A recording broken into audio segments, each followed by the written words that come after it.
Romanos capítulo 8. Agora, portanto, já nenhuma condenação há para os que estão em Cristo Jesus, pois em Cristo Jesus a lei do Espírito que dá vida os libertou da lei do pecado que leva à morte.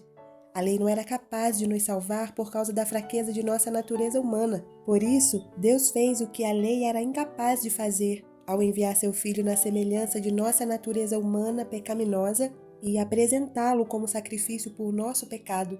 Com isso, declarou o fim do domínio do pecado sobre nós, de modo que nós, que agora não seguimos mais a nossa natureza humana, mas sim o Espírito, possamos cumprir as justas exigências da lei. Portanto, permitir que a natureza humana controle a mente resulta em morte, mas permitir que o Espírito controle a mente resulta em vida e paz, pois a mentalidade da natureza humana é sempre inimiga de Deus. Nunca obedeceu às leis de Deus e nunca obedecerá. Por isso, aqueles que ainda estão sob o domínio de sua natureza humana não podem agradar a Deus. Vocês, porém, não são controlados pela natureza humana, mas pelo Espírito, se de fato o Espírito de Deus habita em vocês. E se alguém não tem o Espírito de Cristo, a ele não pertence.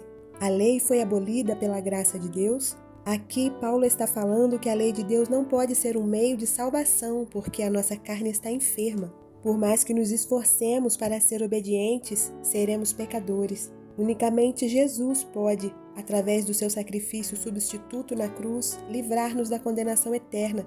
Todavia, a obediência à lei de Deus é uma consequência da salvação efetuada por Cristo na vida do crente. É um fruto da graça. Obviamente que isso não significa impecabilidade, pois carregamos em nosso corpo a natureza pecaminosa. A experiência da salvação nos conduz ao constante crescimento na graça, como resultado da salvação já realizada no coração do crente.